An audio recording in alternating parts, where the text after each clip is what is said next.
So. Yeah, and in terms of development, I have a couple of questions that I'd love your guys' opinions on. Especially here in Florida, we have Florida virtual school. We have a lot of kids I'm seeing being homeschooled. How is that a threat to those kids who are stuck in school 7, 8 hours a day? And then you've got these other kids who knock out a couple hours at home in the morning, and then you see them out at the golf course practicing all day, 9, 10, 11, 12, 8, in the morning. They have 7, 8 hours a day versus, we've got small windows after school. High school here doesn't get out. I mean, I don't see the kids till 4:30 p.m. So, you know, daylight savings is coming, 5:30, it's going to be dark. They're going to have an hour to practice this winter. And then you have these kids who have all the daylight. How is that impacting recruitment? And are you guys seeing any, does that challenge the kids? Are kids who are participating in virtual and homeschool have any sort of issues with being recruited, or have you seen that help with their performance and recruitment? I'd say, because I get it asked quite a bit, whether it's should I go to an academy? Should I go to virtual school? Should I, um, and then I have kids that are in, colder states who have like, complete winter time. And I mean, part of it does dictate what's realistic from a recruiting perspective and where they are in the process. I mean, are we already juniors who are about to have an entire winter off that you can't play at all? And you're already, behind, then it's like, no, we can't look at D1 schools knowing that like you can't compete and play these next 6 months. So, stuff like that is the reality of things. And I think in the immediate tense, it sometimes is a little bit of a disadvantage, maybe with the shorter time frames, and especially if you're trying to play catch up. I think though, from a recruiting perspective, I think 5 or 6 years ago, pre-COVID, coaches looked at some of that stuff as maybe a little more of whether it's homeschool. Of course, some of that stuff had a little more red flag stigma to you're at home, you're not socializing, you're not doing that. Now it's definitely looked as a little more norm, because it's not so much that you're doing it because you're being sheltered in your house. So I think from a recruiting perspective, coaches definitely are more accepting to it. They understand it. Um, I think one of the things is it's always kind of, is it going to create burnout is probably one of the bigger questions. Is okay, so you're practicing all this time, that's great, but where is that line going to get drawn? And is it because you really want to do it? Are you doing it just to get that scholarship and then be like, okay, that's it, I'm done? I know on the girls side it's a big question for a lot of coaches, so I would say that's probably one of the biggest concerns for a college coach, again, especially on the women's side of things, is who dictated you going to virtual school. And even if you said you wanted to do it, where are we with that drive for doing it? I think that's probably the negative side to it, is the concern for burnout, for the fact that you're already working that many hours. And you go to college, you're right back to that schedule of I've got to go to class, I've got these short windows of time. So again, yeah, in the immediate tense, it may help you with your golf game a little bit. You might get a little bit better, but I think long term, you're not setting yourself up for success for going into college, because you don't have that schedule in college. College is a little different than what it was in my day. You do get to take some classes and things a little different, but you still got to show up for class.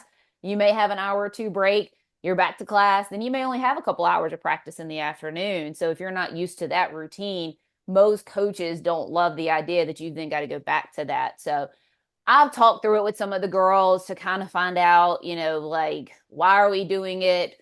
Where, are we going to do it just for a semester, maybe to really focus on something, then go back? Some, maybe some ways to compromise it to try to Yeah. like focus on it And for a little bit. But long there's a term, difference between Florida virtual and homeschool. There is yes, definitely, true. there, at Yeah, least different. here, there's two Yes. different things. Yeah. And we've had a couple of the girls do it for one year, like their junior Yeah. year, they were behind, they caught up, they did it one year and they went back to high school senior year. And then now I have a Yeah. couple kids who are doing it, starting freshman year.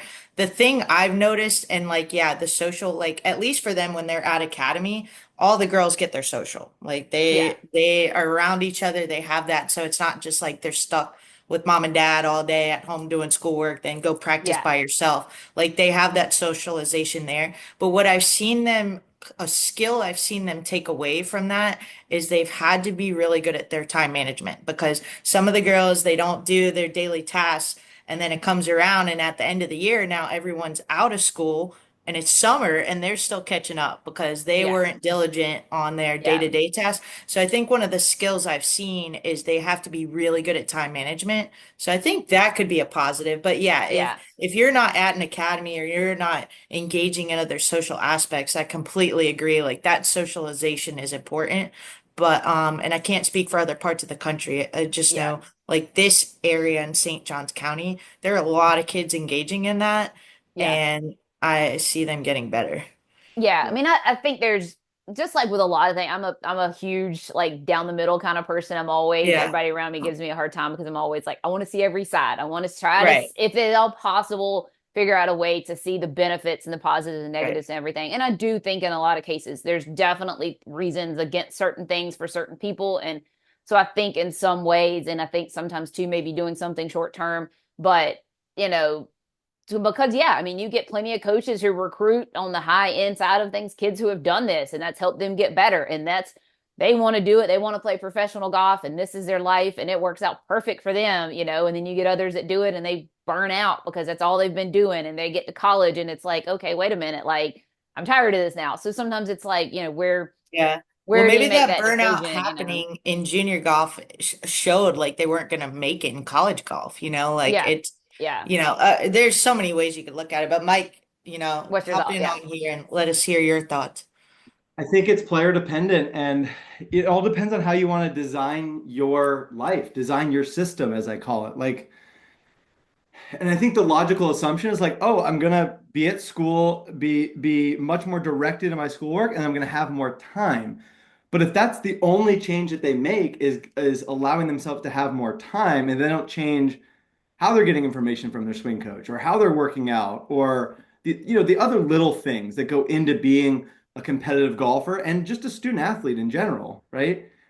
um, they forget about those. They don't change their life, although they have 3, 4, 5 more hours in the day. So I think, if you're a top, and I think it comes like Brandy started with the timing aspect of it. Like if you're in your junior year, you want to play at a D1 level and you're not there yet, this could be a good move to allow you to play more often and have more time and really develop if you design it the right way.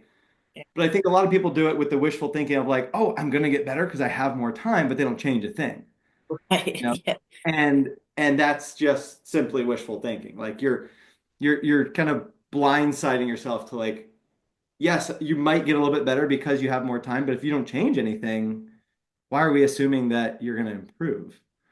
Yeah. So yeah, it all comes down to what you do with those extra hours, in my opinion. And the top, I think what we've seen in college golf, back in my day, like 2010, 2012, I was in college. I saw a lot of those juniors starting to go this route, being homeschooled or doing online school and having more free time.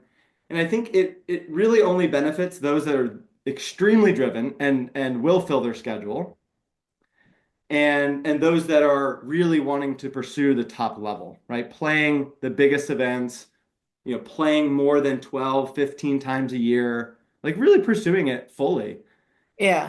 And at the end of the day, Brandy, I think your point about how this dictates how their college life is most important is like, are they going to be more college ready individuals or are they going to be less college ready? And I can't say that, I probably won't be going this route with my son, right? It's easy to say now, but who knows in 12 years what it's going to look like. And at the end of the day, like, has this helped more people or has it hurt more people in the long run? I think it's hurt more players because they haven't designed it correctly. They haven't fully committed to it. And they've simply, I hate to say it this way, but they've simply been lazy with that extra time. And they don't end up getting better. They kind of stay where they're at or get slightly.